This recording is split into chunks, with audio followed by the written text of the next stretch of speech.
All right, thank you for the introduction. I am the last lecturer before lunch, so I will try to keep it lively and so that you don't pay attention to your bellies rumbling. So I titled this Exam Techniques for the Straightforward and Not So Straightforward Patient Encounters, because we know that when we bring patients back, it can be as easy as, "Hi, Mrs. Brown. My name is Christine. I'm your technician. I'm going to check your vision. I'm going to do this and prepare you for the doctor."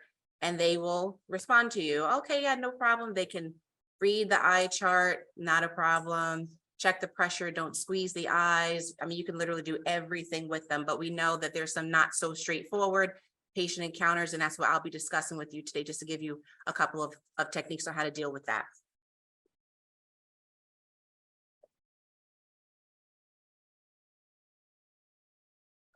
Yeah.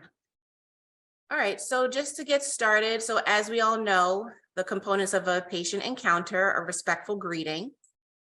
We need 2 patient identifiers to make sure that we have the right Robert or Rachel or Christine. We have to get the chief complaint and the HPI, and also get a really comprehensive history: medical, ophthalmic, surgical, and medication and social history. We need to know what allergies the patient has, if that's applicable. And as a technician, you're responsible for getting the best corrected visual acuity, and I have that bolded and underlined for a reason: confrontational visual fields, extraocular movements, pupils. Amsler grid and color plates are italicized. It really depends on what doctor you're working with, whether or not they need that for that particular patient visit. And of course, the intraocular pressure. And again, I'm taking my time just going through each and every step, because I know that we've hired a lot of new technicians. This might be your first time working in ophthalmology. So I just wanted to take everything step by step. Our veterans, I mean, you know this, you probably dream about this. So just be patient with us. All right, so the first patient, you go into the waiting room, and you see this beautiful woman, and hair is done, makeup is done. She dresses up to come to the doctor. We've seen these patients. And you say, Michelle, she gets up and she is holding her Oscar. She just won the Oscar this year. She's so excited. She's breaking glass ceilings. And she comes up to you, all bright-eyed, bushy-tailed, just talk. You can't get a word in edgewise. Just by show of hands, has anybody experienced this patient encounter besides me? And just because I like interaction, would anybody like to share, how do you deal with those patients where they're just so excited about life? They're just so happy to be at the eye doctor. I mean, she brought her Oscar with her. She's so jazzed to be here. Like, she's like, "Yes, check my eyes." But I have to tell you, like, how have you, maybe like the seasoned technicians or anybody who has had this situation, how have you handled it?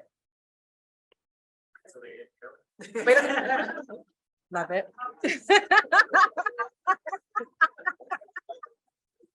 It sounds funny, but it's true, and that's a very useful tip. Thank you. Give them a second to kind of do a little and then say, "Okay, well, before we go any farther, the doctor has got a schedule, and let's move along before they knock on the door and wonder what we're doing in here, having so much fun." Yes, I love that. That's very respectful, straightforward.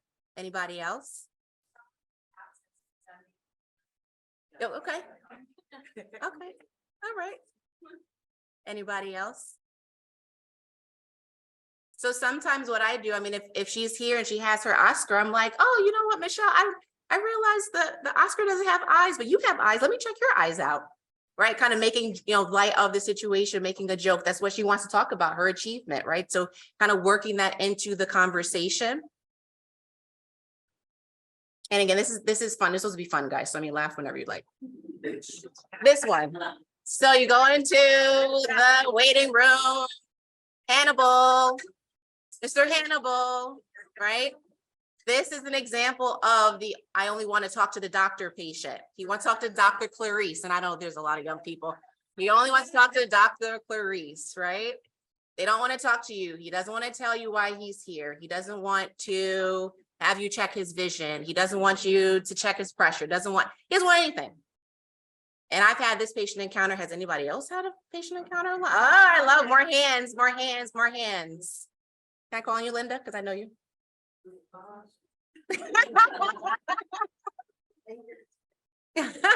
Yes, Mayor Linda. How have you handled this patient or this type of patient interaction? And again, no wrong answers, no wrong answers. I usually just tell them up front. Yeah. I'm her assistant. I'm here to do all the detailed stuff, like the information. Yep. And she don't got time for that. Yep, that's fine. That's awesome, because we don't, right? I mean, Hannibal's not the only person on our schedule, right? Anybody else? I heard somebody call out something. I usually say, but to give you the best possible care, let me get stuff out of the way so the doctor can do best for me. I love that. Excellent. Yep. Awesome. I saw a bunch of hands for this one. I mean, this must be very common. Anybody else? Just an explanation, you know, that, okay, like, this is what you came for eye exam, this is what's required in eye. Sure. And, you know, this is where our doctors, right, and the doctors require this information before they see you. Yep. I Sure. should not blame on the doctor, so the doctor requires. That's fine. Use us. It's totally fine. That's why we're here, right? And again, we're all a team, right? I mean, you're setting us up for success. You know, your job is to compile and get all the information possible from the patient so that we can assess the patient properly and also deliver the treatment specific to that, you know, to that patient. So, I mean, I've had situations where, you know, maybe you can only get a vision. You know, maybe you could just, you know, cursory do the EOMs, maybe just this, you know, the CVFs, you know, so I mean, get as much information as possible. But what my technicians have done in the past is just come and get me, and we have like a little group meeting, the three of us, the patient, my technician, and I do exactly what, you know, you all are saying. I explain, like, you're here to get your eyes checked. My technician is here. She's part of my team. She's very, very valuable. And I'm saying she, he, they, everyone, right, is part of the team. And really they're here to get all the information possible so that I can serve you best that I can. So please allow them to do their job. Okay. And the angry patient, the patient who is a 10 a.m. patient, but they got here at 8:49. And you call them back at 10:05. They're just furious. I mean, probably almost every hand should go up for this one. Has anybody had this? Yeah. Right? Any volunteers? How would you handle that patient, or how have you handled that patient encounter? Be kind. Yes. Yes, that's worked for me as well. 100%. Apologize, Yep. even if you've done nothing. Even if you've done nothing wrong, that absolutely works every single time. Every single time. Anybody else? Give you some coupons, like, Yeah. I wish the day was different. Yes. How it is today. You got it. Yep. Love that. People love coupons. People love coupons. Yeah. You know, I think I love the kindness all the time. It always wins. It always wins. And the other thing that you have to think about is, There's something in the chat. oh yes, sorry. So Karen said, apologize and move on before you talk. The worst, in my opinion. Kelsey says, I say, I know I'm sorry. Sometimes it works and sometimes it doesn't. Mhm. And Mel says, apologize, of course, some sugar on it. I like it. Everyone loves sugar too. But yeah, kindness always works. You know, we have to think about it from the patient perspective. Number one, I mean, does anyone love going to the doctor? I mean, no one loves going to the doctor. We have to, it's a necessity.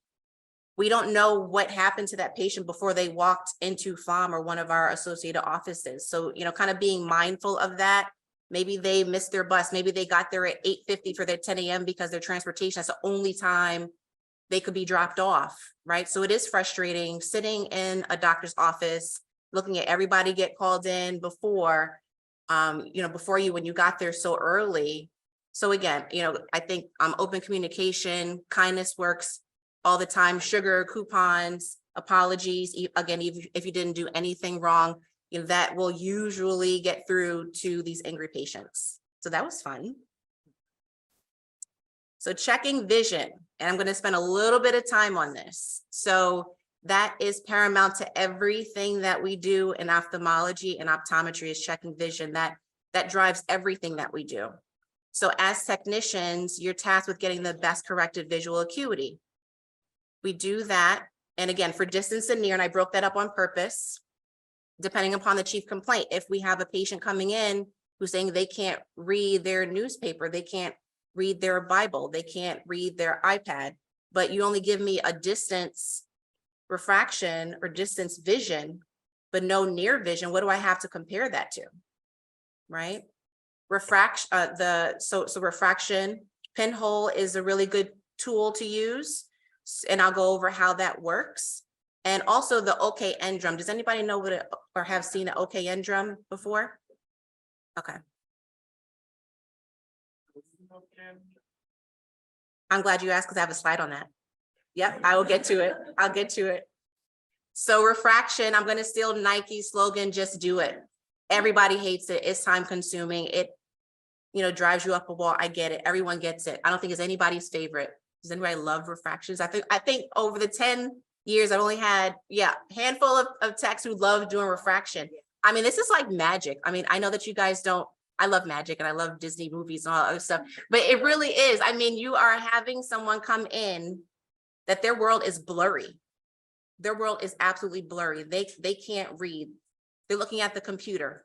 They're trying to look at something on Instagram. I mean, things are just like a blur. Like, is that a dog or a mailbox? Like, I don't know, right? But it is, just do it. Just do it. And this is a plug and a service announcement that Dr. Scher will start a refraction clinic starting on Friday, June 2nd. I encourage everyone, especially our new technicians, to understand how to do a refraction. You are changing people's lives. You're literally changing people's lives. I have a friend whose daughter is about 21 years old and just refused to kind of wear glasses, but it got to the point where, she's working, she's in school, she's reading things. She finally got fitted with a brand new pair of glasses, and all I see her is just doing this. Right? She, and we're human beings, we're adaptable, right? So we will adapt to a blurry environment. She put these glasses on and she was like, I didn't even realize how blurry my vision was. I mean, you're literally changing lives, and I'm spending a lot of time on this because I know it's skipped. I know that there are shortcuts. Like Nike, just do it. Just do it. You are helping so many people. So pinhole. So I wanted to go over this because this is kind of a cheat code. Because some people, you'll try to refract them and it's difficult. So pinhole is really a cheat code because how it works is just like your pupil. If you don't know, and I'm again kind of message for my newbies, the light rays come in from all different directions. What the pinhole does is cuts down on all that interference so that light rays can just come in literally through that pinhole, hit your macula in order for you to see clearly, right? So if for some reason you put a patient in front of the autorefractor, you plug it into the phoropter, and you're dialing and you're dialing. They're like, nope, nope, nope, nope, nope, nope, nope, nope, blurry, blurry, blurry. Do a pinhole. Ask them to read, make the letters maybe like on a 2200 line, 2100 line, so that it's big enough so they can identify it, and just have them try to read it best they can. Now, this can be challenging for some patients because, again, in my experience, I'm like, here you go, there's a pinhole, just look through the one hole. I really stress just one hole for whatever reason. Some patients will try to look through more than one hole, right? What I do is I take the occluder, I hold it up to the light, I show them, there's all these holes. Pick one, pick your favorite. Pick your favorite pinhole and just look through that one pinhole. And I take time and then I'll hand it to the patient. And I'm like, are you just looking through one of them? Yes, but then sometimes I still see them kind of, did you find your favorite yet? Yes. All right, stop right there. Make the letters big, take your time, tell me what you see. So I found for me that helps with patients who can't comprehend exactly how to use the pinhole because it's really not that intuitive for certain individuals. The other way that the pinhole helps is the fact that if someone comes in with decreased vision, do we know if it's refractive, like a glasses or a contact lens problem? Or is it pathological? Do they have macular edema? Is there something else going on? Do they have a vitreous hemorrhage? So the pinhole is really, again, a cheat code, also helping you trying to figure out, again, is this a refractive problem or a pathologic problem? if you can pinhole someone, let's say they land at like 2060 or 2050, maybe you can go back to try to refract them again. Now you kind of have a target in your mind, you know, of what that person's potential vision could be, right? Somewhere around 2050 or 2060. So then you kind of have a target again when you try to go back to refract them. And sometimes if you do that, it may not improve it. And again, that's when you kind of move on, but at least you know that you did your due diligence with that patient. What about our patient encounters for the patients who don't read or write anything? So I love stories, so I'll share the story with you. I had this patient at one point during my career that their vision was count fingers. And I go in, and the patient's already dilated, and I'm looking, and the cornea is clear, barely any cataract changes, the vitreous is clear, retina looks pristine, optic nerve looks beautiful, nice and healthy. And I'm thinking, why is this person count fingers? Go back over the history, and I'm like, what is going on? So I said, I pull up my pinhole. I show him. You see all these holes? Pick your favorite hole. There you go. He goes, and I, put up some letters. And I believe I got the person down to like 2040. He never shared with the technician that he doesn't know letters or numbers. All right. So that's where tumbling E's are helpful. That's where our pictures are helpful, and I have a big warning if the figures are antiquated. I mean, I know what these are, but I mean, if you like, what is this? Like, who uses this anymore? Like, is that we have, and this could be a bird or a chicken, right? So they are antiquated, but again, they are there for a reason. Please use them. Please use them, and also think about that. And then, some of our patients, Rochester is a sanctuary city. So a lot of our patients may not know numbers and letters the way that we do. So my personal favorite, I love tumbling E's. You're looking at the E, which way are the arms pointing? This way, this way, this way, or that way. And you will, again, be able to assess people's vision pretty well with this. And then the OKN drum, and I put, or app, because there's always an app for that. We'll go over that as well. So this is the OKN drum if you've never seen it before. OKN stands for optokinetic drum. If the patient follows the strip, so this drum actually will rotate. And what will happen is the patient will follow the strips, and you can actually estimate, it's just an estimate of the vision should be around 2200 or so. Okay. You can use this for patients who report that they're no light perception. You can use this for patients who are light perception or hand motions, just to see, is the vision better than what you initially thought it was or what the patient is reporting. This tool is very, very helpful. So this person is a neuro-ophthalmologist in Texas. He's brilliant and he's funny and witty. I've met him a few times when I was a resident. He actually has a really great YouTube channel that I encourage the ophthalmology residents to check out. But we're only going to watch this for about a minute and a half, but he basically demonstrates to you how to use the OKN drum.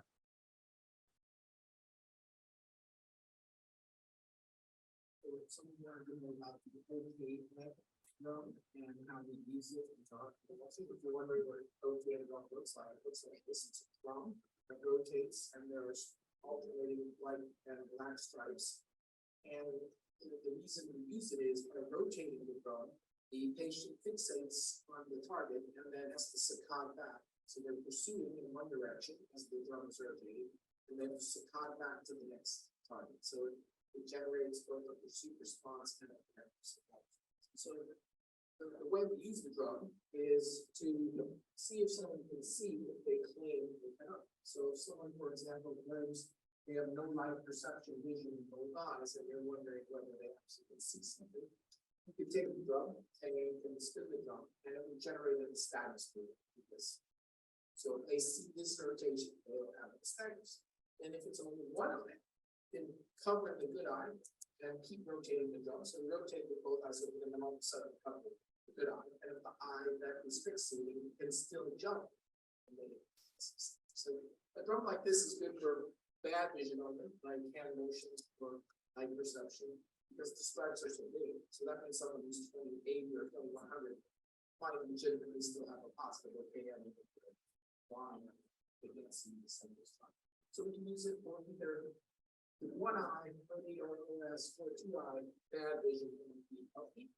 The other. All right, any questions on that?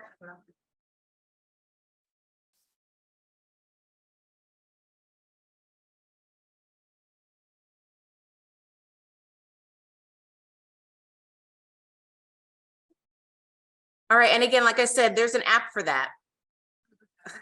Disclaimer, I don't pay for apps if I can help it, but there are apps out there that are specifically for OKN, which is what I have on the upper left, just OKN strips, OKN exercise. For me, what I love is the eye handbook. That's this one here. I've had this ever since I was a resident. It actually has everything that you could possibly think of in there, right in your pocket, right on your cell phone. OKN drum, contrast, Amsler grid, I mean, everything. So I really encourage, and again, when I downloaded it, it was free. If you have to pay for it now, sorry. But I've had it for a while. So definitely check this out. As a technician, you really want, as many tools in your armamentarium as possible, trying to figure out exactly what people's vision is. So again, eye handbook. And again, disclaimer, I don't make money off of this. And again, I don't like to pay for apps. So just check that out. So confrontation visual fields, number one, just keep. We got another. Oh, where? How would you document that it's been okay? Yeah, so if the person's eyes move, then I would usually document it 2200 and just put like a little note that estimating vision should be about or around 2200. Use OKN drum, positive reaction to OKN drum. So, something to to that degree. So that later on, because your documentation is really important too, right?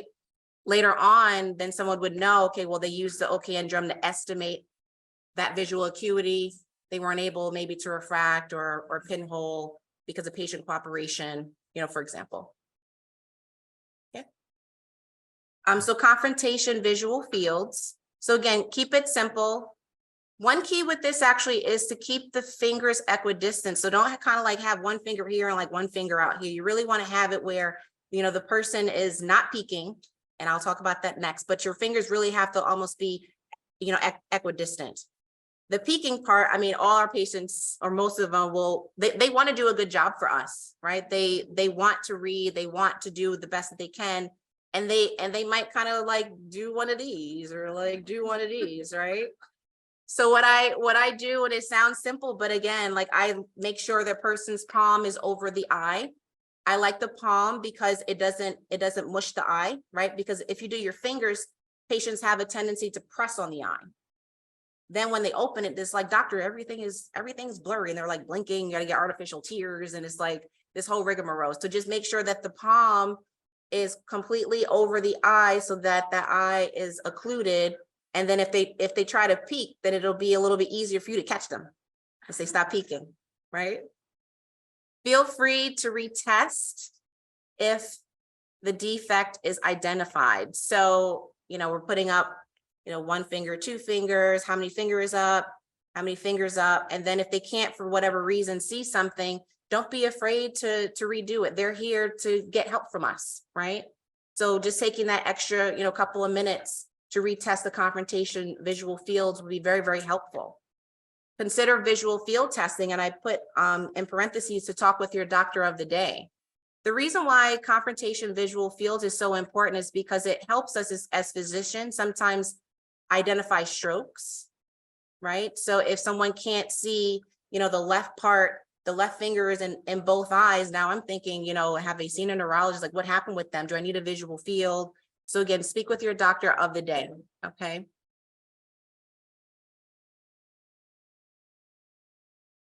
So EOMs, and again, I'm talking to my newbies here, but 9 cardinal positions of gaze. Looking straight ahead, looking to your left, looking to your right, looking up, up and to your left, up and to your right, down, down to your left and down to your right.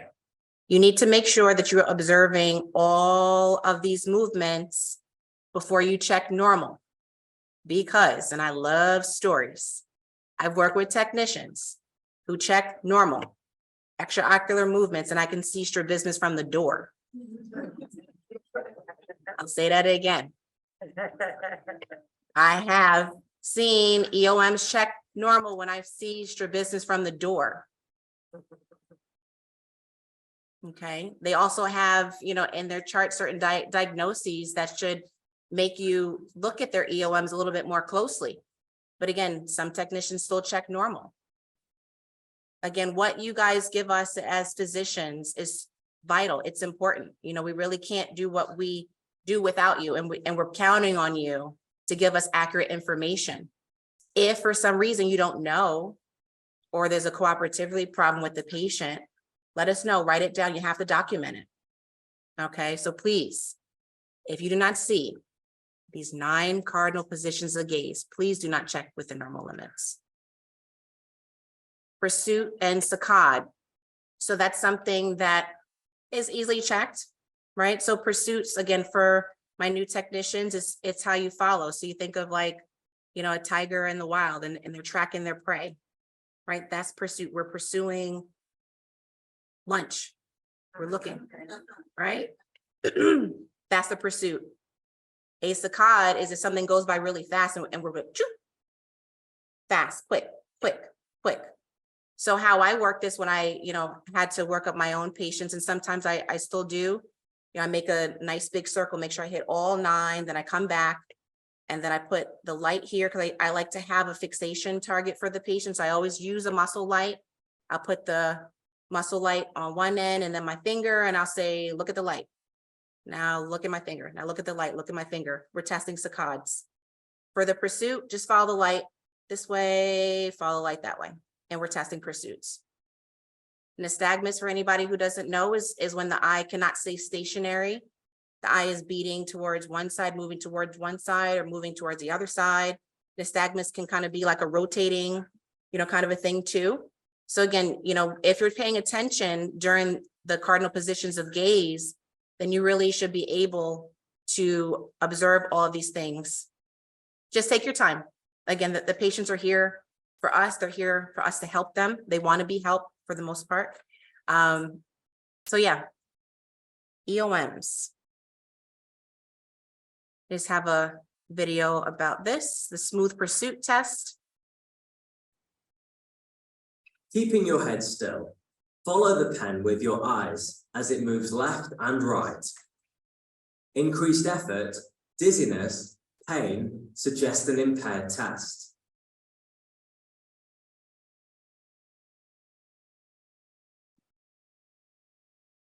And the one thing I want to note is looking at the sclera, looking at the whites of the patient's eyes. Ideally, if the patient is looking all the way to one side or the other, really, we say that the sclera should be buried, meaning that if I'm looking to my right, you really shouldn't be seeing a whole bunch of area of the sclera, right?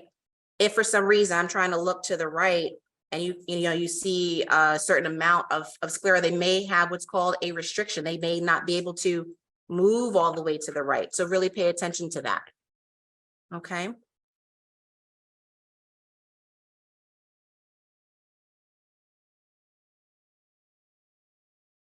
All right, a little ahead of myself. So that the sclera, so bury the sclera, number 1.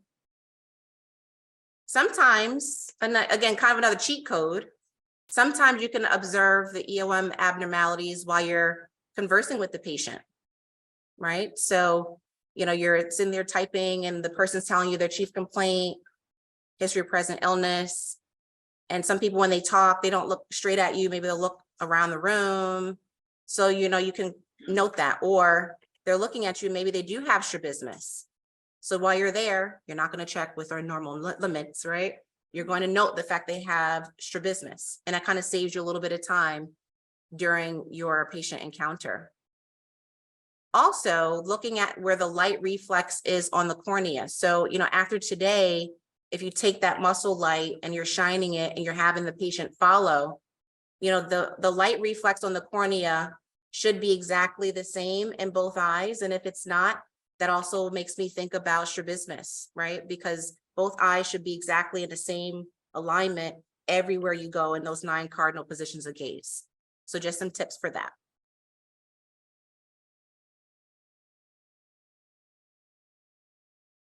All right, checking IOP. This can be challenging, right? So how many of us, and everybody should raise their hand, you're trying to, Mrs. Jones, I'm going to check your pressure with this tono pen, open wide, and they open their mouth. Or I'm going to check your pressure, just, you know, open your eyes wide and they shut them and they squeeze. And you are prying, you are trying, you're fighting to get these eyelids open. This is rough, admittedly. Now, there are certain methods that you can use to check the intraocular pressure. Goldman, which, you know, again, some of my more seasoned technicians know how to do this, which is really helpful. It's really, you know, the most accurate because you're having that tip on the cornea, checking the pressure. The tono pen works in a different way. Again, still a great tool for checking the intraocular pressure, but can be a challenge. Perkins, I'm gonna skip down. Perkins is similar to the Goldman. I mean, it's like this applanation tool that touches the cornea. It's handheld. And I might be dating myself. No one, I mean, probably no one knows what a Perkins is anymore. We have 2. Oh, you do? Okay, so it's floating around Flaum. There's 2 of them. At least look at them, Google it. I mean, really a helpful way to check pressure. And I go to palpation last, and I put the asterisk there because palpation, again, it's one of those things like the OKN drum. It's an estimate. And I really would encourage young technicians that if you go in, let's say you have a tono pen, straightforward patient encounter, you check the pressure and it's, you know, 15. Maybe next week you have a patient, take the tono pen, you check the pressure and it's 45. What I encourage you to do is to have the patient close their eyes, take your pointer fingers and just palpate the globe. That's where palpation comes from. You're touching the globe through the eyelids just to see how firm the eye is. Because of course, if you can imagine like a volleyball, beach ball is going to be different than like a golf ball, right? Like that pressure. Yes.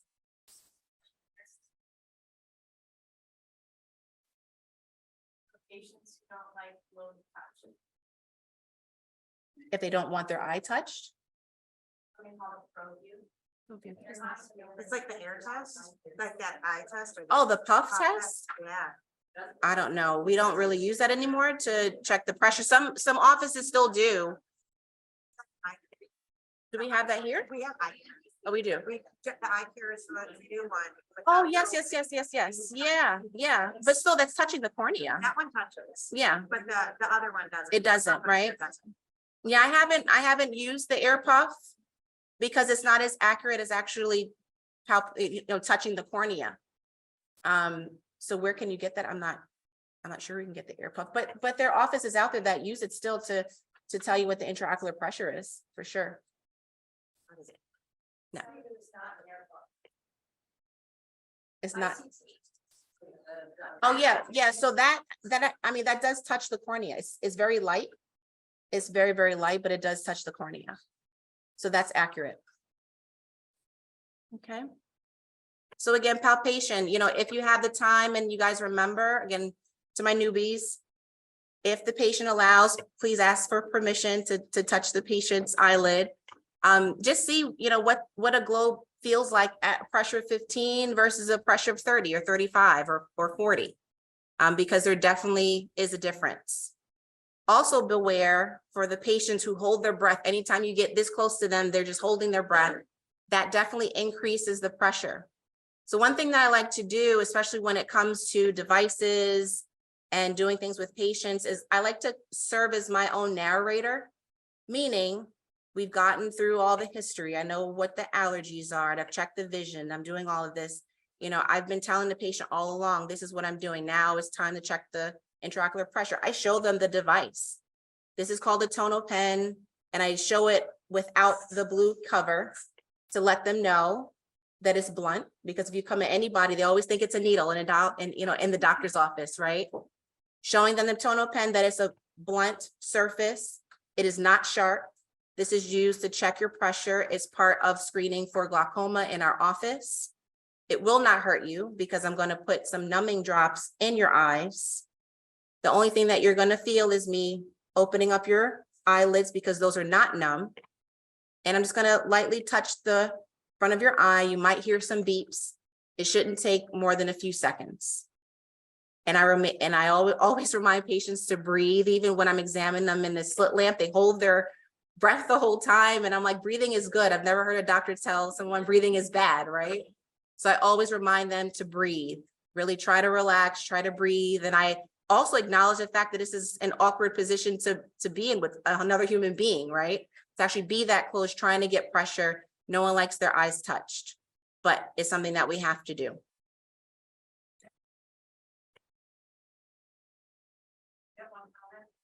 Sure. For difficult patients, besides I usually give them the thing you should focus on, and that works great. Yep. And I have some more tips, and I'm gonna get to that in point number 3. So number 1, again, be your own narrator. Explain what you're doing step by step to the patient. And I should say that this goes for checking IOP, but really everything that we do within the room with the patients. The more you communicate with patients, the better the interaction and the encounter will be. Most of the time, patients get upset because you don't speak with them, because you don't communicate with them. They just feel like a guinea pig that you're just doing stuff to, right? So we really have to be mindful of that and make sure we're explaining everything that we're doing as we go along. I've been doing that for years, and it's very rare that someone tells me they don't know what's going on because I talk a lot. Have the patient take a few deep breaths to prepare. That will relax them. That'll relax you. Have the patient focus on a loved one. So I love the big E comment, right? Because it's something that they can focus on, that big E. I like to engage whoever came with the patient. So for example, if they have, their significant other with them, if they have a parent with them, I think it's more attractive to look at a wonderful family member than the door, right? So, and again, it really engages the family member who brought the patient to the appointment, which again helps that whole interaction. Be gentle. The more forcefully you pry, the more the patient closes their eye. It never works. It never works. The IOP will go up because as you're trying to pry these eyelids open, you're actually putting force on the globe. So even if you do get it open, that force that you're exerting, peeling these eyelids open, is going to have you get a pressure of like 35, when in reality, a pressure may be like 12, right? Don't fight the patient. And again, going back to the other slide, when in doubt, just say, just close your eyes. And some patients might be difficult and like open them, right? But hopefully they're like, just leave the eyes closed and lightly press the globe through the eyelid just to say, it's soft. And you can communicate that with your doctor of the day to say, hi, listen, I wasn't able to get a tonal pen reading on this patient. I palpated the globe. It felt soft to me, but when you go in there, can you please, try to get an accurate pressure?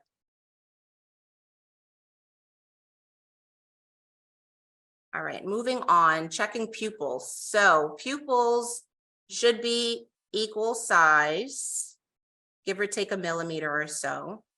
It's really important for you to check them in the light and check them in the dark. So I made a reference to the pinhole working like the pupil.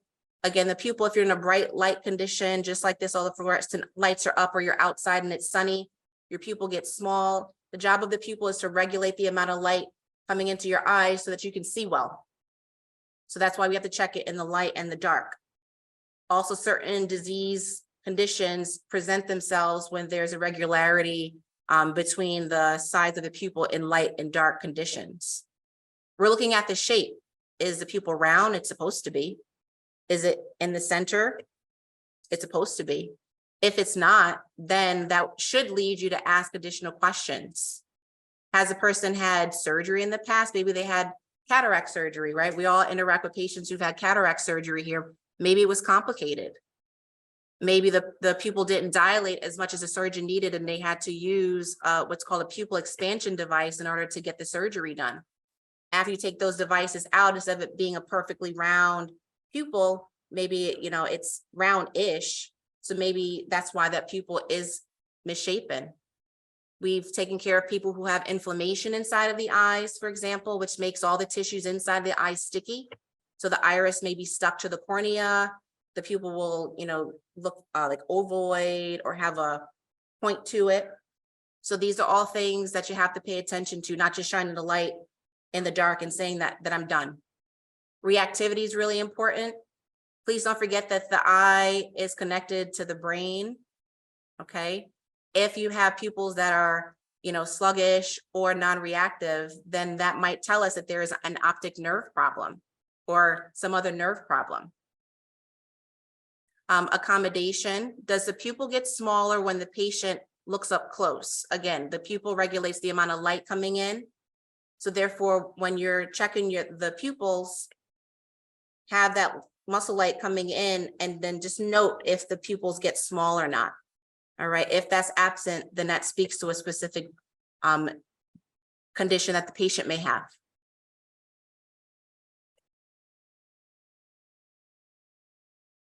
So I have a video on this.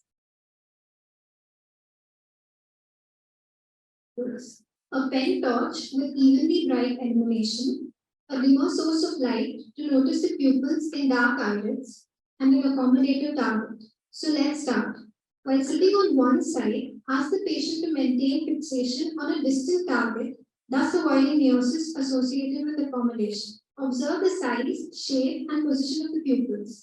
In case of dark eyelids, where the pupils are not appreciated, use a dim torch from below for equal illumination to both the eyes. While the patient looks at a distant target, shine the light from below or slightly temporal. The normal response is the constriction of the pupil. Observe if the reaction is brisk, sluggish, or fixed. While patient looks at a distant target, shine the torch again, and this time notice the constriction of the opposite pupil. A dim source of light from below can be used if the pupils can't be appreciated in the dim room. Ask the patient to focus at a distant object. Then place an accommodative target at 30 centimeters in front of the patient's eyes, slightly below. Now, instruct the patient to view the near target and observe the pupils constrict as the eye converges. Swinging flashlight test is used to elicit relative apparent pupillary defect. Shine the light source in quick motions for about 3 seconds on each eye directly along the visual axis. In a patient with RAPD, paradoxical dilation occurs when light is directed on the affected eye.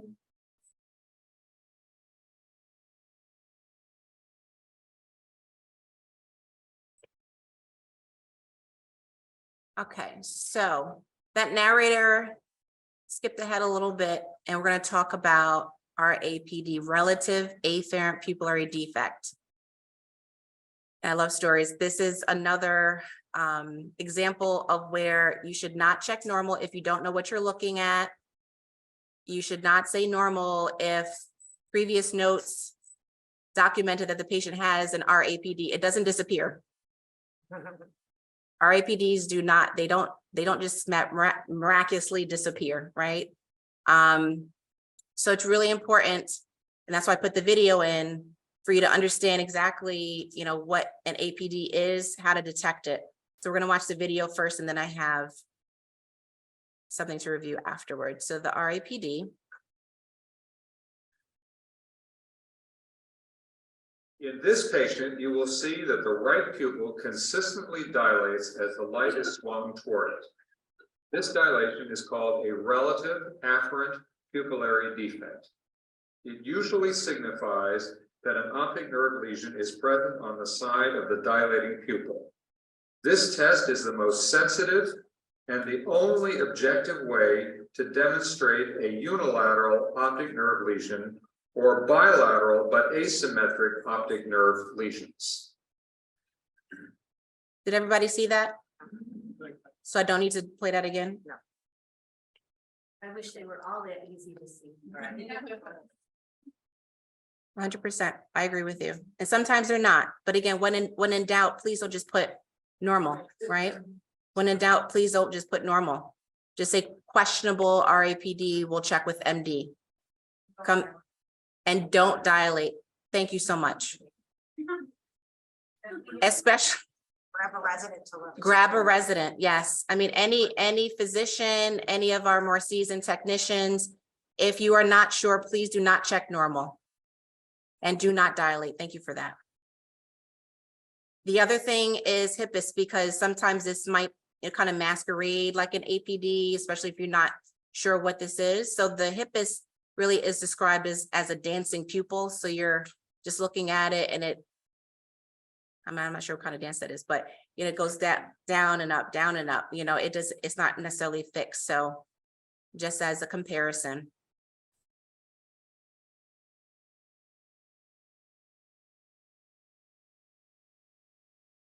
And then this is just the illustration for normal.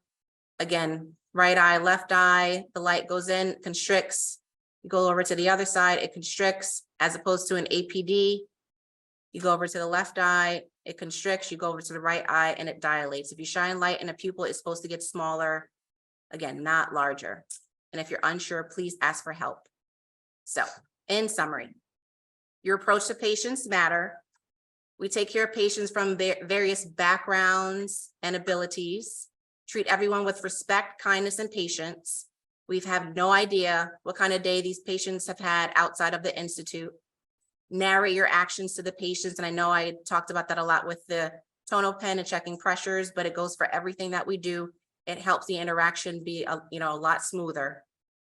There's more than one way to check vision and IOP.